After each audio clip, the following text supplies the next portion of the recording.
Hello, hello. So, another episode of the MBG Chats podcast, which is a sub-series of the Mastering Business Growth podcast, and I'm joined today by the lovely Lily Rice of the Long Run Club.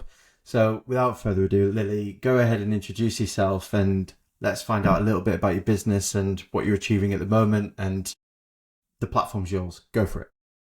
Thanks, Paul. Awesome to be here. So, hi, I'm Lily Rice. I am co-founder of the Long Run Club. We are the world's most ethical custom kit provider for cycling. We have a real focus on corporates, and basically we create sustainable, or as sustainable as it can be, and ethical kit for them to participate in cycling events. My background is in design, so my degree is actually performance sportswear design, and I worked in the area for a number of years, let's say, starting off at Umbro when they were owned by Nike, with a real passion for kind of sports and the language of the garments that we wear when we're participating in being active. I joined my co-founder, Guy, at a former company he had founded, and he brings a real passion for kind of triathlon and sustainability in that space. And it's been really exciting to be kind of part of that crest of creating products that do better for our planet and offer better to the people that want to buy them. Fashion's one of the biggest polluters we've got, so it can make a real positive impact to choose garments that are made with consideration for the full life cycle that they're going to go on, and that's really what we specialize in. Nice. Love that. I mean, it's a massive claim, isn't it? The world's most ethical cycling brand, or the garment brand for cycling and running. How do you come to that claim? That's quite a big claim. Like, what is it about you guys that makes you the world's most ethical? Go big or go home, Paul. Isn't it? So there's a few things around that. So on a very basic level, we're B Corp, which means we've been independently certified as meeting their really high standards, which means we put people and planet before profit. So we went through a really vigorous process with those guys.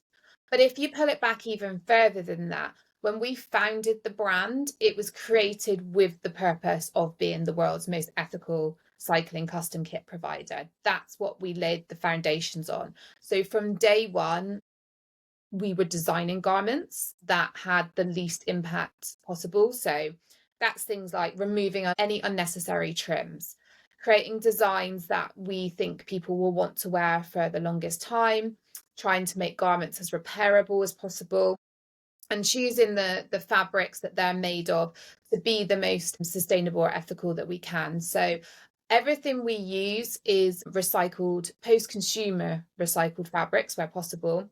We get into a little bit of trickiness with some of the elastanes, which is the stretch fabric in the garments, but everything else is, like I said, post-consumer recycled. And then the next stage on that from design is kind of construction. So we work with specific manufacturers in Europe that we visited, that we speak to, where we know the staff are treated fairly, paid correctly, and that the manufacturing is of the highest quality we can get, because that means that the product's going to last as long as possible and be worn for as long as possible.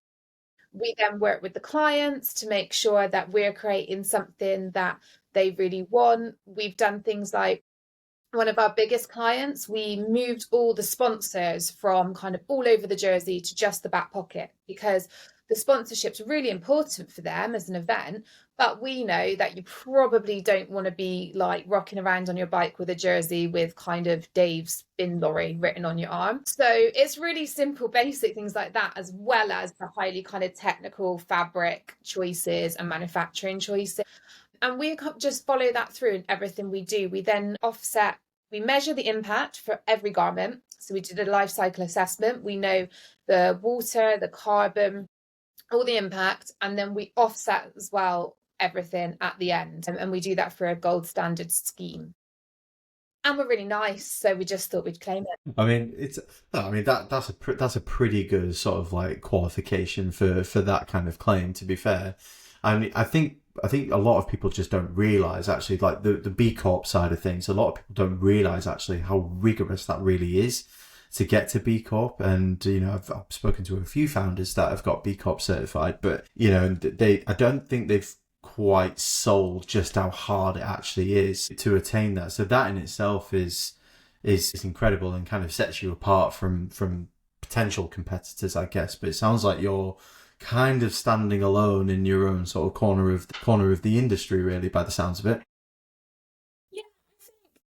We've got competitors. Every business has got competitors, but we really kind of recognized early on that our USP was going to be around our ethics. And because that's where our passion lies, it's really easy for us to kind of pursue that and push it forward. And, the way that I look at it is that if other brands in the space want to be making steps on their sustainability journey for their clients, that's only a positive. We try to be as open and honest as we can. We're currently reworking the website to kind of give even more clarity around garment origins, impact, everything like this, so that the more information we share, we can all move forward, because ultimately we're all kind of sharing the same planet. So, it's a win-win for everyone.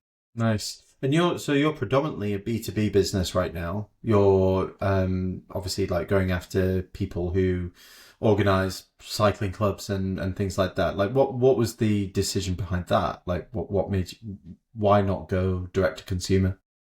Yeah, sure. So we've both worked, myself and my co-founder Guy, we've both worked in a brand before where we did both. So we did custom orders, and that was for anyone. So it could be someone who had a cycling team. We did a lot of things like breweries with running teams, and then obviously corporates. And then on the other side of that business, we also had direct to consumer, standard retail, design collections, put them out there. But you create a lot of waste with that. Like, unless you're doing a made to order business, you're kind of going to get stuck in the churn of trends. It's hard to then compete with other brands. You're making things and you're guessing what sizes you need and who's going to want it. Is this yellow the right yellow for 2026? There's a lot of guesswork, a lot of waste. And anyway, you kind of cut that, like, you're kind of stuck in that circle. So when we moved into creating this business, we really thought about, okay, all of the stuff we've discussed around looking at design, manufacturing, offsetting, that's great. But ultimately, if we can only make garments that are ordered, that really affects our impact. So we're now a bespoke company, essentially. We only ever make to order. So we don't have any waste in terms of overstock, which is great for the business, but more importantly, great for the planet. And ultimately, we work really hard with the clients as well to kind of make sure that they're not over ordering and they're just getting what they need. But that being said, our biggest kind of sector there is corporate. So for example, architects, lawyers, banks, etc., who are doing a charity fundraising ride is probably our biggest sector. But we still do create for teams and things. If they come along and ask us, we'll happily work with those guys, because again, it's bespoke to order. They're going to only order what they need. Nice. And I know as well, actually, I just thought, because when we were chatting before we went live, you were telling me about when you were at a stand and Sir Bradley Wiggins was there and everything. And Are we name drop? Well, we can be. I'll name drop for you if you want. Like, that's fine. But you mentioned that you were sort of like next to the guys with applied nutrition and things like that. And that's a real sort of, we're kind of going back to that a little bit, where people, nutrition brands, sports brands, and I was speaking to a guy who runs a paddle company as well, and the big part of that is community and building. Like a lot of products now are building community around the products, with run clubs, cycle clubs, paddle clubs, whatever it might be. And that seems to be really, really quite big at the moment. Are you finding that from your side, that you're getting a lot of product-based businesses that are building communities around their product, wanting to use your, coming to you for gear because they've got a cycling club or a whatever club? Yeah, we see a lot of that. Like I mentioned briefly earlier, is like breweries. We see a lot of, they have run clubs. We've done some things with new brands like Eco's Wash, which is I'll probably murder their tagline, but they are a washing pod that is better for the environment and better for your clothes. So we've worked with those guys before to create their team kits. People like Climate Games, who are like a really cool app where you can use your activity to offset things and plant trees and kind of pull back plastic from the ocean through them. We've worked with those guys to create kit. I think it's really finding communities that are aligned with our mission, and then it resonates and it becomes this really cool two-way street, because we obviously love working with brands that share our passion for sustainability and ethics, and they need suppliers that are aligned with that.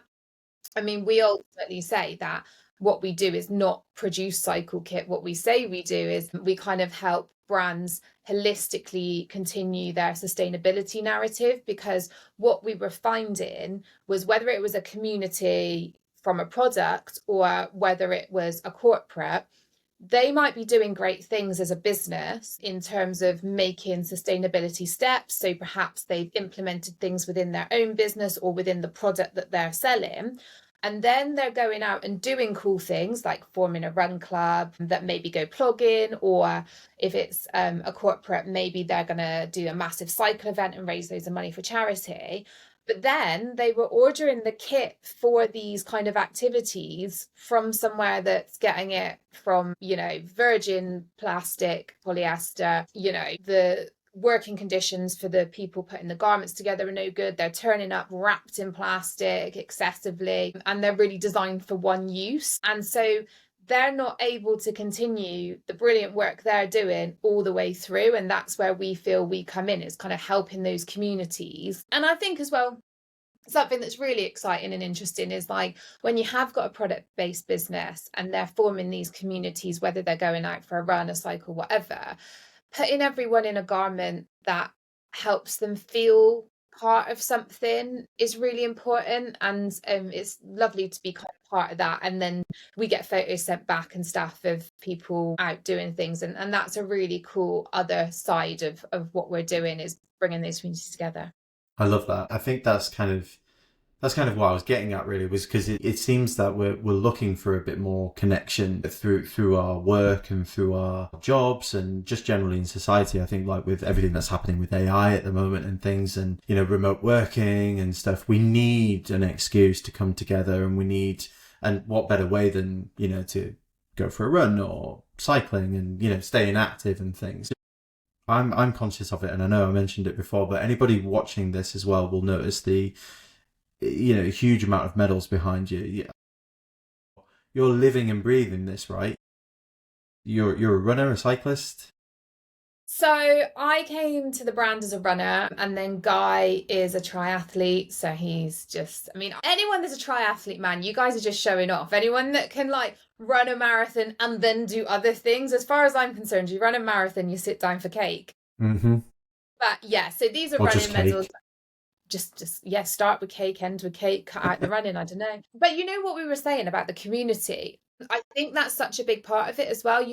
There's so many people that get together and do park runs together, but then they'll all go for a coffee afterwards, and it gives you that opportunity to connect with people that love the same things you do. So yeah, I came to it as a runner, and I think that's a really important part of the business as well, is that we based it on knowing what runners and cyclists and triathletes need, rather than just kind of thinking, oh, I'm going to start this brand. But if you've never run for 5 hours or whatever doing an ultra, it's quite hard to then get in the frame of mind of like, okay, what do we actually need? Or you and I were talking a little bit pre this about kind of cyclists and kit, and actually having the pockets on the back of the jersey in the right place can be really helpful when you're on a bike for a really long time.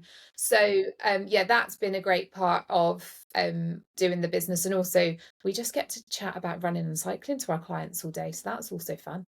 Yeah, that does sound like fun, actually, to be fair. Like I said, I just got into cycling quite recently, and it's amazing. Like, it's amazing, you're just out there on your own. But yeah, the gear is a big part of it. Like, going out and trying to do a long cycle in a pair of like ordinary cotton shorts is just not acceptable, really.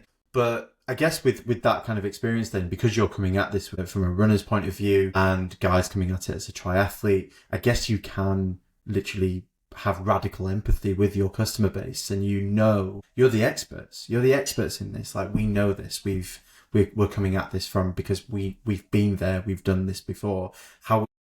How important is that for anybody watching this? I guess is because obviously we want to try and sort of give back and give a little bit of advice back as well. Just how important is that empathy piece? That is that being able to get into your customer's shoes, like on a radical level. Like, how does that help you? And what would you say to anybody wanting to start a brand or start a business like yours, for instance, that might help them succeed? I think you get stories of entrepreneurs or business people that are really just good at spotting a kind of gap in the market and solving that, even though it's not their own problem. But I feel like they are the anomalies. I think when you look overall at kind of successful people, they're generally solving a problem that they had and that they've got first-hand experience of. And I think that's where we come into it with the Long Run Club, is understanding that we could make better kit for the sports we love that are better for us in terms of quality and aesthetics, but also better for the planet. I think if we didn't have a passion for sport, it would be a very long day every day. And also I think, or I like to think, our clients and customers trust us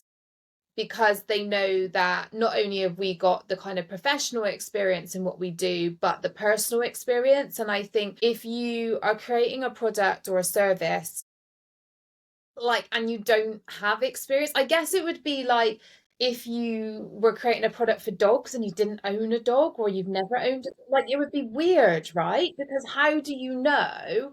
Or parenting, you know, things, and you've not had first-hand experience of children. It just, I think you need that level of authenticity with the problem that you're solving to really connect and build communities. And I know people do it without that, but I think it's more difficult and ultimately, well, rarer to be successful, but ultimately I think it's harder to find success if you're not first-hand with that problem. I think you're right. I think empathy with the problem and like having some kind of industry experience, I guess, will definitely help you as well. But I've heard a lot of arguments for the other side. Like, you know, you were saying it's rarer, or, you know, there's very few people out there that can go and spot a trend, or, you know, go out and ask 100 people, what would you buy if you had to, you know, that kind of thing. But there are people out there that make an argument for that.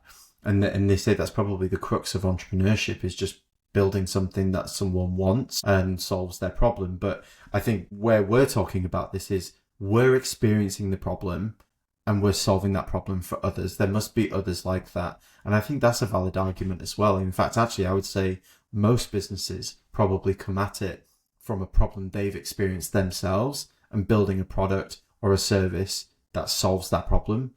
So I think that's probably quite important to sort of say to people, really, I guess. And that sounds like exactly what you and Guy are doing. Yeah, and I think as well, we're definitely seeing an influx of more the kind of people buy from people, you know, with social media now. You want to connect, you want to know the story behind a brand. And if the story behind the brand is, I wanted to make some money and I saw that people needed swim shorts, but I can't actually swim, like, it's not really that interesting. Whereas if you're like, I've always loved swimming, I had this passion, so that's why I set up a sportswear brand, and here's me in the pool and blah, blah, blah. Like, there's a lot more you can kind of say about that. But I suppose there's the argument as well of, depends where you are in the business, because I guess there are a lot of people who take the step back and somebody else fronts the business, and that front of the business has the passion, but obviously they've got backers who are maybe not that interested in the product itself. But I mean, I guess just looking at it from a small business perspective or an individual entrepreneur, yeah, you can make money selling something that you're not that interested in or you've never had a problem with, but geez, you're gonna have some long weeks, and when it gets tough, like, are you gonna care enough? Well, that's true as well, and you know, I hear that quite a lot, actually. You know, passion is the thing that gets you through the shit days. You know, it's like, you know, you have enough passion for it that you're happy to, you know, well, yeah, get smacked in the face a few times. You know, that's the kind of thing, isn't it? No, that's yeah. I think that rings true with me, certainly, as well. What's next for your business then? So, like, actually, how long have you been running now? I don't think we actually spoke about it. How long have you been running now? So we're only 2 years old. So I've got a lot of experience in industry, as has Guy. So I think I've got over a decade now working in performance sportswear. So I've covered everything from kind of gym to, I'm trying to think like more extreme things I've done.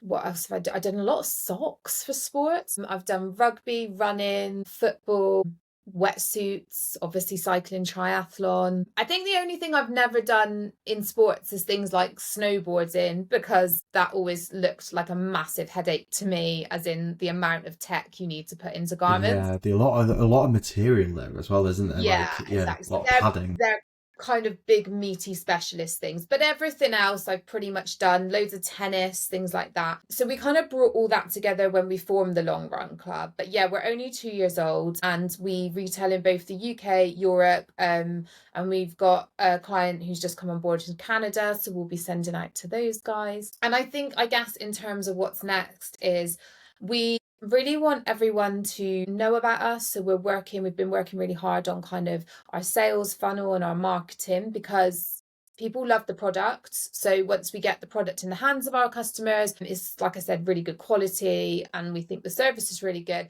But as with every kind of smaller business, is making sure that people know you exist so they can choose you. So really conquering that custom cycling market, so that when people think, right, we need jerseys for this cycling trip, they come to us.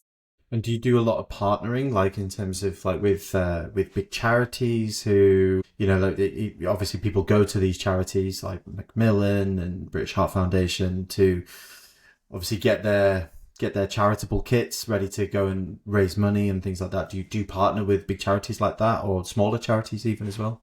So we sometimes work with smaller charities. The challenge we get with bigger charities, and I guess charities just in general, is that they are doing amazing things and they obviously want to get maximum kind of bang for their buck whenever they're fundraising, so that their budgets for things like the t-shirts tend to be really small.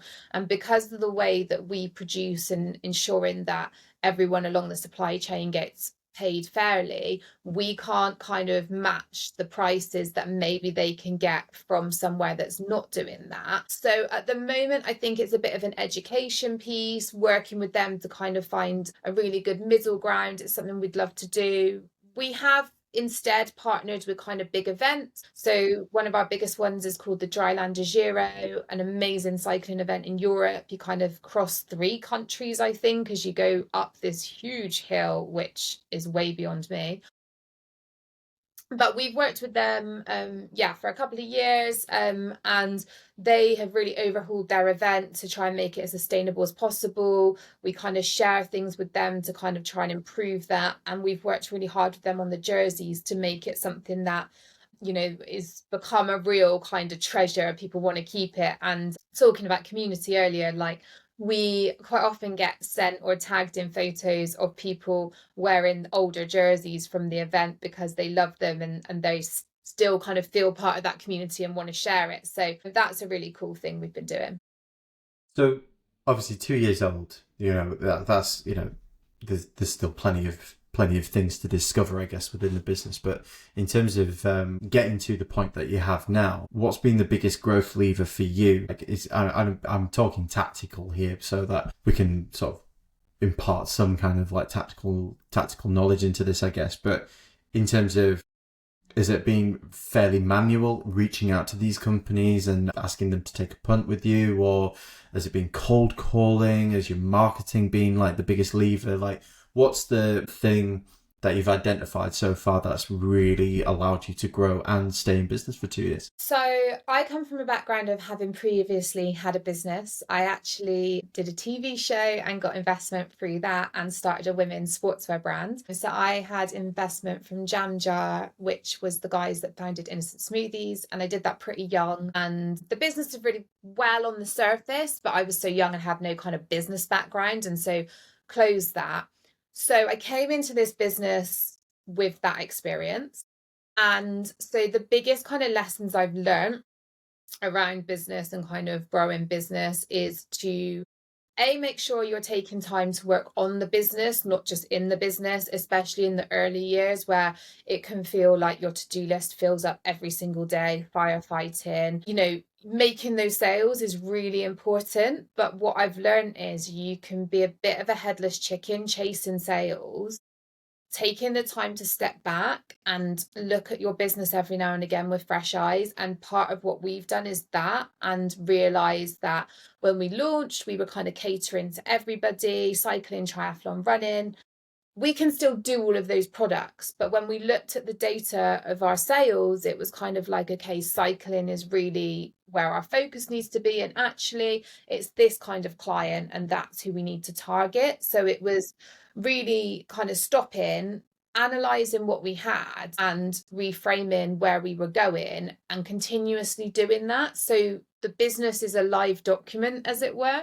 And then that's allowed us to kind of create sales funnels that reflect that, rather than this great big scoop everyone up, And if you're targeting everyone, you're going to be busy all day, every day, just trying to get everyone into the funnel. Whereas we know what we're doing.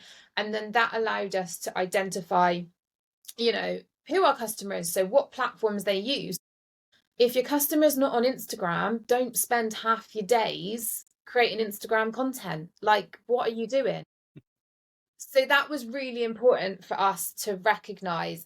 But I think that comes from the background of failure, knowing what you didn't know and now looking at it in a different way. And then the other thing that we've done that's been really valuable to us, and we're currently doing one, is applying and being accepted to different business incubators. So there's loads of schemes around, loads of opportunities to kind of apply. We're currently doing one with the British Library, but we previously did one called First Tracks, which was for cycling businesses. It just allows you that kind of booked in time to work on the business, tap into experts that you probably couldn't afford or access as a small business, and they're giving their time to you for free, and also be surrounded by a community or a cohort also at similar stages in their businesses, making those connections. I think working on your business in silo on your own can be really isolating, and can also kid yourself on a lot of like, oh, this is my customer, or this is the best way to do it, because you're not getting that kind of external output or that time to reflect and question yourself. So yeah, I'm sure that, growth lever, someone would love me to say, yeah, we paid X for X ads and that, tripled it by this. But actually, it's a lot more fundamental than that for us. And it was really taking time to look at where we wanted to go with the business, and was that reflected in the data that we had. Amazing. That's super useful. I think there's a few things to unpack there, which failure firstly being you've had your testing ground, you've been there, you've done it, and you've learned a lot, and you've been able to make some F-ups and learn from them. But looking at the data, I think that's the biggest one, is like actually taking a step back, zoom out a little bit, have a look at, well, this kind of like aligns quite well with me actually, because I believe quite heavily in the art of hypothesis, and like coming at things with a hypothesis to prove yourself wrong. Like we want to be okay with being wrong about stuff, and it's like, okay, we had all the intents and purposes of targeting this person or this avatar. Actually, the data says another thing, and we kind of need to go with the data, or at least make a decision as to whether or not we want to pursue that. And I think that's really valuable. Actually, that's something that not a lot of people talk about. I don't think we talk about failures and learnings, but we don't talk about the art of being able to interpret and leave our ego behind and go, this is the direction I need to go in. Super useful. And unfortunately, we're kind of coming to the end of it, which I'm really gutted about, because I've loved this conversation. If people want to find you, Lily, and find your business, find out about the Long Run Club, where can they find you? How can they connect with you and chat with you as well? Yeah, absolutely. So we've got our website, which is longrunclub.com. We're on Instagram, which is the LRC Club, and then LinkedIn as well. So I'm Lily Rice on there, or the sportswear designer. But feel free to kind of, search me up, find me, and would love to kind of chat to anyone that's found this useful and learn more about their business and their challenges. Well, thank you so much. You've been really generous with your time and loving those medals behind you. Like that, I think that's kind of very humble brag, Lily. It's cash, just Just got to cash. do it. Just got to do it. Fantastic. Thank you so much. And that was really useful. And I loved that. That was brilliant. Thank you. Thanks so much. Cheers. Bye.